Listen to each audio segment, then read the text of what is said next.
好，大家好，大家好。今日就進入第二集。當年我嘅報告係幾時做嘅？2015年做嘅。2015年都超過10年啦，係啊。係啊，11年啊，11年啊。係。所以我話我哋相識咗12年啊。當中我亦都有曾經做過補習老師一段時間，彈過一個學生俾你去做皮紋嘅。當時佢係成家都有做，定係媽媽同個女做？個小朋友。媽媽有冇做？冇。哦，即係淨係做個小朋友。係啊。因為點解我會想個小朋友做咧？係因為個小朋友咧，佢實在太 stubborn 啦，我塞唔到任何嘢入佢個腦度啊。咁同埋我係我係真意真心想教好佢嘅，即係唔係淨係對功課嘅。係。當然咧，好多人補習就覺得係做掂啲功課，咁佢阿媽係姑娘嚟嘅，咁佢唔會有時間，亦都唔想損害關係。錢解決到嘅唔係問題，就揾錢解決。係。我都唔係收佢好貴嘅，嗰陣時咧，佢覺得我執到寶嘅，佢覺得佢執到寶嘅，點解可以揾到一個咁成熟而又持有2個碩士學位，去教一個佢個女讀聖心嘅，去教一個中一嘅老師嘅小朋友。當時我係 in between， 我係讀緊啲自然醫學嘢嘅，咁我就係覺得佢好難教，難教到咧，我真係冇咁多個小朋友係咁噶，我就將佢 refer 咗俾你。去做個報告，因為我想佢媽媽明白咧，教唔好佢個女咧，唔關我事。某個程度上咧，係佢個女嘅受教程度咧係相當之低啊。即係咧，我又咁講，佢個女可以係話好有主見，但係某個程度上好有主見嘅人咧，其實你好難塞到啲嘢入去。佢唔願意打開條門咧，你係入唔到去嘅。直到有一日，佢自己好似人信主咁，你敲門啦，咁我就入嚟。但係我收得佢錢，我唔可以咁噶嘛。所以其實我係想佢阿媽明白佢個女多啲。咁但係當然啦，我冇再 follow up 啦。咁之後佢個女做完報告，點都冇啦。咁因為佢不久即係冇幾耐，佢就移民咗過英國啦。咁但係我今日就講翻，其實咧唔係淨係應用喺小朋友身上嘅。我當年咧我就話，我做完你同我免費做咗個簡易報告之後咧，我係有靜心咁諗下。嗰陣時我係工作上面人際關係都有啲困境嘅。我喺度諗下啊，其實係咪因為我咁嘅皮紋嘅性註定咗我有咁嘅性格？我咁嘅性格咧，又註定咗我喺嗰個環境咧，係咪要離開咧？定係其實我係因應，我就揾 Irene 做完之後咧，個皮紋其實係點做咧？或者係佢個準確性有幾高咧？我今日想分享一下。好多謝阿 Candy 俾呢個時間我哋分享啦，係啊，咁等大家可以認識多啲關於皮紋嘅應用嘅，係啦。咁我頭先講過啦，透過皮紋咧可以去了解一個人，無論嗰個人係小朋友、讀緊書定係成年人工作緊，甚至乎可能已經係享受人生退咗休嘅，我哋都可以通過皮紋退咗休都揾你做？係啊，我都係有㗎嚇。咁啊，即係其實咧，通過呢個皮紋檢測咧，就可以更深咁樣去了解自己，或者了解你身邊嘅人，係啦，因為佢真係快而準，係啦，呢個就係我覺得係最吸引嘅地方嚇，快。但係唔準係唔緊要，係唔得嘅。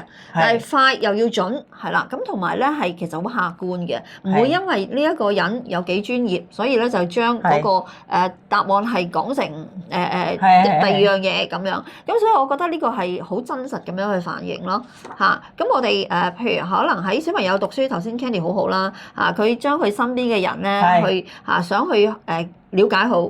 了解好係想教好佢，係咁，但係因為往往我哋去喺相處喺教學上高咧，都會遇到一啲唔同嘅阻滯嚇。咁如果啲阻滯係咪真係阻滯咧？咁只不過係兩個人嗰個特性唔一樣啫，個性格唔一樣，個思維嘅方式唔一樣，嗰個嘅處事嘅方法唔一樣，所以咪大家會喺同一件事上邊會有唔同嘅意見，或者係有唔同嘅行為表現咯。唔係，我成日都覺得咁嘅。你出完份報告咧，因為我都話俾你聽，我 come across 過幾個唔同皮紋師嘅，係你出完份報告，知道完態度接受意見照舊，行為不變咧，其實嗰樣嘢係冇用嘅。係咁其實咧，某個程度上，我嗰個學生咧，僆妹仔咧，我係想知道佢嘅性格，而我從而咧，我喺知道佢嘅性格嘅時候咧，我係想原來佢有呢個性格特質嘅，我點樣配合佢呢個性格特質咧，係教好佢。我個心咧係想咁先 referral 俾你嘅，冇錯。當然啦，我覺得願意去做皮紋嘅人咧，佢都係某個程度上，佢除咗想了解自己之外咧，其實咧某個程度上，你係想改善你嘅人際關係，改善你嘅做人處事。咁因為你好多人就係唔能夠知道自己嗰條 key，先唔可以你講嗰句咩啊？取長補短，係點樣嗰句？揚長避短呢句精準投放啦。即係看大你嘅好處，將你嘅唔好處咧就避咗佢。咁當然喺我角度，我覺得未必需要避嘅，但係需要因應自己嗰樣揚長避短，可能喺我選擇職業，或者係我選擇學科嘅時候咧，我可以因應我天賦俾我嘅性格，俾我嘅性格特質咧，我去改變嘅。咁我想講講你究竟係點做，同佢你會個過程係點咧？咁首先我哋去做一個皮紋檢測，就要第一步就要了解嗰人嘅皮紋啦，係點樣樣啦。咁就我哋要採集嗰個人嘅係啦，嗰個嘅指紋。咁我哋有掌紋，仲有足紋嘅。咁我哋透過呢一啲，你有採埋嘅？我有嘅。咁好啦，咁我哋喺唔同嘅，譬如小朋友咧，我多數都會採埋嗰個腳掌紋嘅咁樣。好啦，咁我哋採集完之後咧，就做一啲嘅分析啦。咁做完分析之後，我哋會有份完整嘅報告啦，一份係啦完整主要嘅報告。我哋就透過份報告咧，再同嗰個檢測者或者佢父母解釋去講解。係啦，嗱，我又覺得咁採樣咧。攞指紋咧，其實呢個係好簡單嘅動作。咁反而咧，係透過啲乜嘢判斷評估個 pattern 完咗之後咧，你係會嗱，我講緊佢係一個科學啊嘛。佢科學嘅話，佢就自然將我哋叫 clustering，就係將一組類似有呢個紋路嘅人嘅性格做咗個綜合統籌。咁就係有個數據庫嘅。個數據庫係在哪裏？同佢個準確性包含有幾多人組人群去反映佢個準確性咧？你可唔可以講下？好啊，嗱，皮紋咧透過嗰個嘅分類啦，唔同嘅分類。係啦，咁係有3大類11種嘅喺我哋嘅研究同埋分析裏邊，係啦。咁每一個皮紋嗰個，譬如我哋講指紋啦，佢都有佢個 pattern， 有佢個形態，亦都有佢個隻紋線。我哋講嘅數量係啦，咁我哋需要呢2方面咧，都有精準嘅判讀。咁當然喺採樣嘅期間，亦都要好精準嘅採集啦，係啦。咁你採完樣之後，做一個精準嘅判讀，而得出一個結果。咁當然啦，指紋咧，你每一隻手指對應嗰個腦區。咁就依書直説嘅啫，但係我哋點去應用咧，就需要我哋對於皮紋學嗰個認識同嗰個人嘅解讀啦，係咪？係啦，咁樣，所以我哋譬如話皮紋咧，只要你細個做過，譬如假設你3歲，你已經係做咗嗰份報告，其實到你30歲嗰個報告都係一樣噶嘛，唔會變噶嘛。咁但係你個應用咧就完全唔一樣啦。咁3歲嘅時候就係應用喺你嘅學習上邊。咁到你30歲嘅時候咧，咁你就係應用喺你嘅人際關係啦、工作啦，甚至乎你有自己嘅小朋友啦。咁個應用已經都係唔同啦。咁所以我哋咧係一個最基本嘅咧，就係嗰個分析要準確嚇。然後嗰個講解，所以點解我哋成日講話諮商咧，就係喺唔同人喺唔同嘅處境上邊咧，佢會面對嘅嘢唔同，佢身處嘅環境唔同，咁我哋就因應佢嘅皮紋佢嘅個性或者佢嘅特點嚟去應用翻喺佢當時嘅環境上邊，引申到佢有咁嘅思考模式啊，有咁樣嘅做事嘅方法啊，或者佢對人嗰個嘅相處嘅喜歡嘅溝通模式，或者係唔喜歡嘅溝通模式，呢個就係應用咯，係咪？冇錯啦。好啦，咁我哋呢一個咧就係透過第一步採集指紋、分析、出報告同諮商，其實過程係好簡單嘅啫。其實我有 wondering 同想 challenge 過你嘅，我冇同你講嘅啫。哦，係啊，因為咧喺採樣嘅時候，我成日問你，喂，咁佢採樣 round 翻落去因為10隻手指唔同紋路、唔同 pattern。係，跟住你又會有出到啲唔同嘅分數，類似能量值嘅嘢。嗱，因為咧，我當年我都係一個幾挑戰性，我個人嘅思維係幾逆向思維，挑戰性，唔係代表我係想踩場挑戰你。但係實際上我就諗，咦，咁究竟你 round？我曾經問過你啊，我唔知你仲記唔記得？我記性係幾好嘅。如果我有經歷過嗰件事，我問你去 round 翻啲咩數據啊 ，round 去邊度啊，睇啲咩 database 啊，你又同我講咧係睇翻一個台灣一個好大嘅數據，而做一份比較完整啲嘅 report 咧，點解要幾千蚊啊？因為咧其實你都係個 licensing 咧去買嗰個數據嘅，我係有咁問過你嘅。咁實際上你問我，我就會覺得嗱，你 round 個數據我會諗啊，喺我嘅思維嗰度，我會諗，咦，個數據幾耐 update 一次啊？佢可以包白人黑人，佢包咗全世界嘅人，佢係一個科學，但係佢 round 翻一個點樣判斷評估嗰個人嘅 pattern？呢個 pattern 就係屬於呢個紋咧，咁佢總是有很多唔同嘅偏差噶嘛。偏差咗少少歪咗，你又點歸納佢係呢個紋咧？而呢個紋又點樣反映唔同嘅性格咧？就係靠一個數據庫，係咪？首先咧，呢一個紋型嘅判定咧，就唔係靠人嘅創嘅。咁本身咧，喺皮紋學嘅研究嘅紋型嘅形態同分類咧，已經有一個嘅認定喺度㗎啦，咁而美國嘅 FBI 咧，其實佢採集指紋去分別指紋咧，其實都有一套嘅準則嘅，咁我哋呢一啲嘅準則係屬於啲咩紋？點樣係成為一個咁樣嘅指紋嘅紋型咧，已經係定咗㗎啦。而係我哋喺研究後邊咧，係再分別得再細緻啲嘅啫，咁所以呢一個咧咁樣嘅紋型咧，係唔係我哋咁樣創造出嚟嘅？係一個統計學歸類出嚟嘅。係啦，咁已經係我哋上一集有講過啦。其實喺200年前咧，其實已經開始有研究㗎啦嘛。咁嗰個指紋嗰個嘅形態啦，嗰個嘅名稱啦，其實都已經開始係製成㗎啦嘛。咁而係後邊咧，我哋係再加以應用，將嗰個紋型呢種紋型係啦，咁咪再。呢一種紋型就會個特點係點樣樣，佢嘅特質係點樣樣咁性格係後邊先至係綜合埋再形成出嚟嘅。我哋講啲實際啲嘅嘢。冇錯啦。當時咧，我話俾你聽啦，我 referral 我個學生嚟揾你做咧，其實我係想佢阿媽都做埋嘅。咁結果佢阿媽冇做到啦。咁因為我想知道，因為我信呢樣嘢，我想佢阿媽知道應該如何同佢個女相處，因為咧佢阿媽咧係對佢百般遷就嘅。咁因為我喺我角度覺得百般遷就未必係件好事。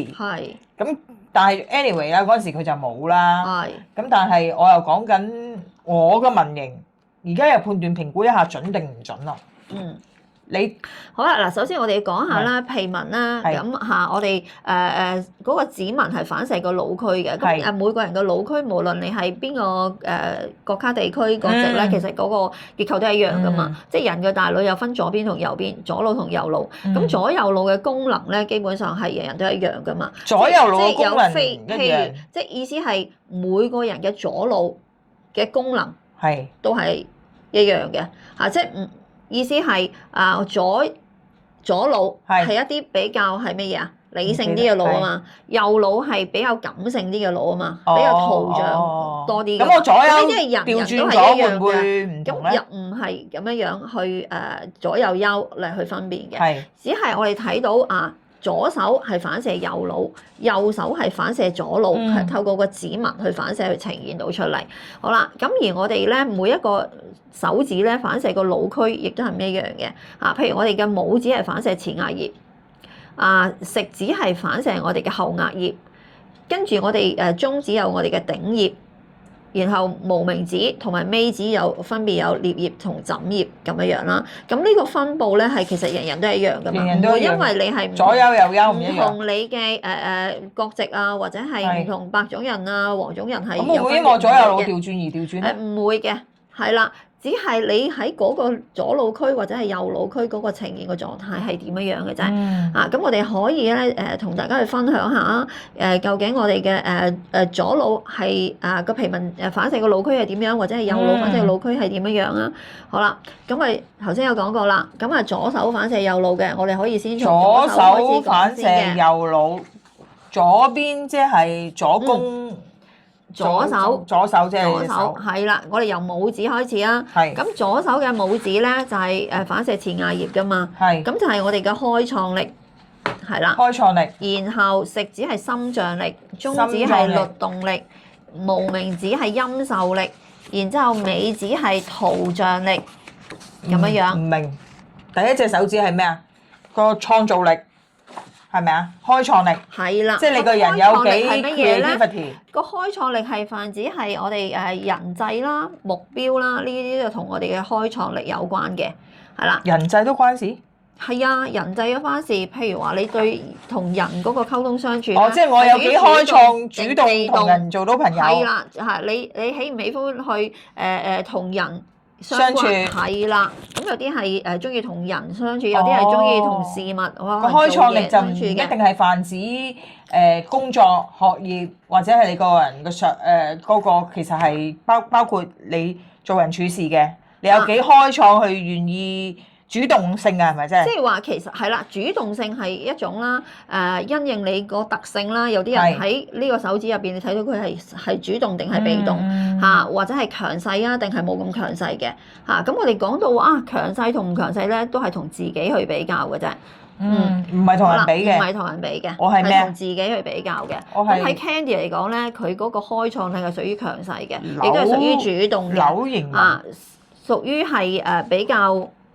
係個能量比較高嘅，咁即係話咧，佢係喜歡去同人去接觸嘅，亦都係當喺佢個目標設定咗嘅時候咧，需要同人接觸嘅時候咧，佢都會好主動嘅，同埋另一樣嘢咧，佢快去接觸人之後咧，去理解到對方佢嗰個行為意識動機係點樣樣，即係開創力係包括理解能力，理解係人。對，我哋講理解能力咧係有多方面嘅，咁呢個係對人，係啦。如果人際關係就係對人，係啦，對呢個對人嗰個嘅理解，或者係你係中意去同人去接觸相處噶嘛？係啊，以前我係中意，你唔會病埋自己噶嘛？係啊，係你會比較，我哋成日講係比較 outgoing啲，係啊，去多啲去結識人啊，多啲去接觸人嘅，係啦。即係我唔係一個即係如果喺NLP 嘅話，我係 E 人咯，我唔係 I 人咯。係。然後咧，你就會喺一個陌生嘅場合咧，你都會好快去結識到人嘅，去容易結識人嘅。好啦，咁食指咧就係心臟力啦，心臟力咧就係我哋一啲 3D 立體啦、聯想能力啦，甚至我哋成日講嘅幻想啦，發夢啦，都係呢個心臟力嘅。心臟力即係佢個 imagination 係咪啊？想像力。冇錯啦，咁即係由一樣物件咧喺你個腦入邊咧係可以呈現到出嚟嘅。如果係比較強、比較能量高，亦都係比較優勢嘅地方咧，就好容易去想像到一啲事物。推理力係咪啊？推理有另外一種，呢個係想像嘅啫，即係由冇到有。嗰樣嘢可能係現實力有嘅，有啲可能喺個現實冇嘅，咁你都係透過幻想嚟去呈現喺你個腦海入邊，你去想像佢出嚟嘅啫。係啦，咁樣哦咁我譬如我舉個簡單啲嘅例子啦，咁我哋應用喺日常生活入邊成日都講我哋譬如家居要去裝修咁樣，咁我哋有一個單位，咁有唔同嘅間隔，我想裝修佢成為乜嘢嘅 style 或者係乜嘢嘅物料，要點樣去佈置？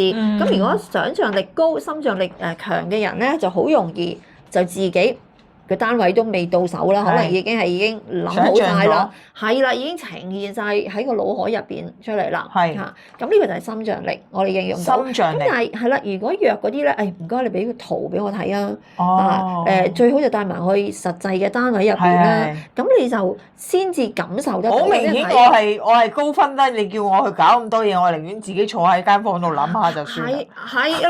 係啦。咁但係其實對於 Candy 嚟講咧，佢諗到之餘咧，佢仲會諗到一啲好獨特嘅方式嘅。佢諗到人哋諗唔到嘅即係個設計方法啦，或者係佢嗰個嘅。如果人哋明就係咯，唔明會唔會好困咧？會㗎。喺我人生度好困咧，就係我諗咗嘅嘢。係啊，想去有目標為本，有目標為本咧，要行動，但係人哋配合唔到我，人哋配合唔到我，唔係唔想配合，係因為佢唔明。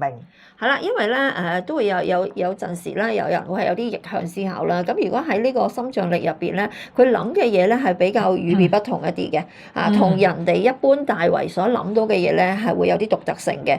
咁獨特性固然就會有其他人唔係咁容易即時去理解啦。咁喺呢一個部分入邊咧，就會容易同人哋會有一啲唔同嘅意見產生咯。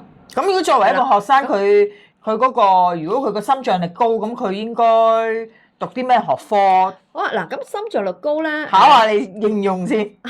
無論佢係讀緊小學、中學、大學啦，其實咧都會幫佢增加佢嗰個嘅理解能力嘅，因為老師有好多時候咧，未必淨係白紙黑字照字讀噶嘛，咁會有講解噶嘛，咁可能有啲部分咧係比較抽象啲有啲部分係概念式啲嘅，咁透過呢個心象力咧，老師一路講解嘅時候咧，佢去自己透過自己嘅想像能力咧，係會幫自己再去增加嗰個理解力會高啲嘅，因為佢透過想像老師所描述嘅、所講解嘅，自己嘅腦入邊咧可以即呈現到、預計到究竟個情況係點樣樣。其實某個程度上，我覺得心象力高嘅人係咪好難擺到啲嘢入去佢度咧？如果喺學習方面，好難擺到，睇下你擺乜嘢啦。係啦，睇下你擺乜嘢。譬如話，我哋學生讀地理要 field trip 嘅，咁老師喺而家課堂講同你實際去嗰個當地環境係唔一樣噶嘛。咁老師當佢喺度講解嘅時候，可能你已經置身於嗰個地方啦，置身其中。係啦，咁可能已經感受得到。咁亦都有情況咧，就係老師一路講嘅時候，因為佢掛住去想像，掛住去自己去雲遊四海咗。係有時未必聽得晒老師講嘅。咁所以你話塞唔入去個嘢咧，可能佢係 miss 咗嘅啫。佢係 miss 咗，佢唔係塞唔落。咁有陣時咧，係佢通過佢嘅學習，佢嘅記憶，咁可能有陣時佢就可以將佢所學所聽到嘅呈現翻出嚟咯。係啦，我都係高分嘅。跟住第三隻手指。係啦，咁第三隻手指係律動力啦。律動力。律動力咧就係同我哋嘅肢體動作有關。我哋講係大動作。大動作即係譬如我哋嘅運動啦、跳舞啦、行街啦，咁呢啲都係同律動力有關係嘅。OK，咁我都係高分嘅。你都係咧坐唔定嘅人嚟嘅，你都係中意喐嚟喐去嘅嚇。咁你要破傷斗紋，長時間咧坐定喺度咧。係比較辛苦啲，係啊，辛苦啲，同埋要控制到自己先得咯。所以你都要中意揾一啲工作咧，係可以離開 office 啊，或者係離開一個長時間要坐喺個室內。唔係，但係如果應用於一個成年人個律動力高咧，你叫佢坐喺 office 度做嘢，可能佢真係好辛苦。係啊，某個程度上，我坐喺 office 度做嘢咧，我都辛苦啊。我會點咧？我會坐我而家日常工作啊。係。其實我好似開緊間一人公司咁，我份工咁咧，我係自己揾嘢做，自己諗嘢做，坐喺 office 度咧，我就要諗下當日有啲乜嘢可以做，可以出去做下，創造一啲生意，或者創造一啲奇蹟出嚟。而過程當中咧，亦都享受咧由冇到有嘅。係，冇錯。咁所以律動力高嘅學生咧，係應該俾佢學啲咩咧？律動力高嘅人咧，因為佢唔容易坐得定喺度啦。係首先我哋撇除學咩先咧？係譬如我哋喺靜態喺課室入邊嘅嚇，無論你係大班細班，咁你要佢淨係坐定喺度咧，去專心聽書咧，其實有難度嘅。可能我哋就會製造一啲活動式嘅教學啦，有一啲移動嘅場景啦，令到佢可以喺呢一個學習期間咧，唔係淨係得一個動作，淨係坐喺度，淨係用耳仔去聽，係啦。咁呢個係對於學生嚟講嗰個學習個即係要五通感官都用下佢嘅，冇錯啦，就係咁樣。好，跟住第四隻手指。咁我哋有呢個音受力啦，音受力就係泛指我哋對聲音嘅理解同感受能力，即係包括我哋聽歌啦，亦都包括我哋去學習語言啦，嗰個嘅音準啦，亦都係有我哋人與人之間個溝通上面嗰個嘅語氣啦，係啦，語氣。係啦，呢一個都係同音受力有關嘅，唔係淨係聲音嗰個嘅即係音樂。聽完理解啊，係咪即係咁意思啊？係啊，因為我哋人同人之間個溝通咧，其實你有説話嘅內容，亦都有説話嘅語氣㗎嘛。咁有啲人咧就會係未聽到內容，已經透過個語氣咧，就會對佢對方嗰個説話嘅理解係會有一啲唔同嘅感受或者係理解嘅喎。感受同理解啊？係啊。即係點啊？語氣識得聽人語氣。如果工作上面就係識得睇人眉頭眼額，而家就聽人眉頭眼額。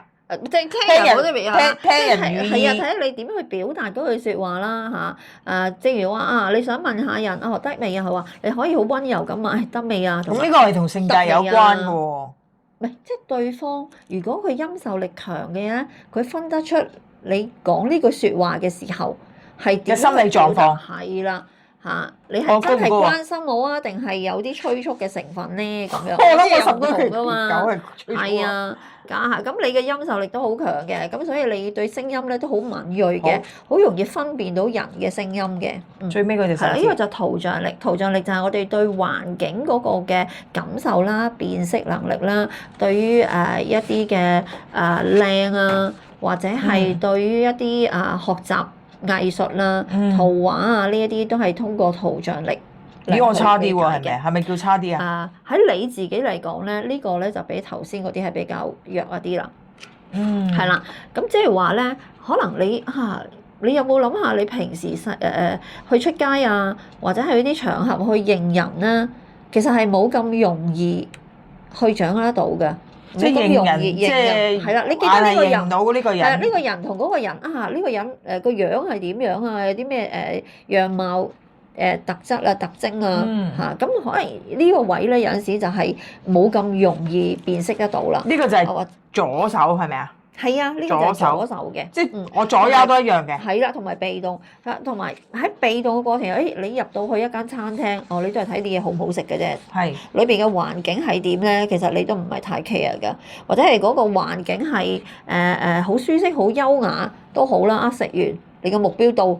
完咗啦，比較平靜啲係咪？係啦，比較就唔係食個環境。係啦，就係走㗎啦，咁樣啦。即係會離開啦。所以我老公係唔需要送花俾我嘅。係啊，冇錯啦。好親自係唔需要有花嘅，生日都唔需要有花嘅。一啲係啦，好物質上面嘅嘢咧，係呢個你唔係太過在意咯，你唔係太過在意啦，係啊。有時有送嘅咁啊，梗係開心啦，係咪？不過我有送都未必會開心㗎，我會諗第二樣嘢㗎。好，咁啊講完左手咯喎。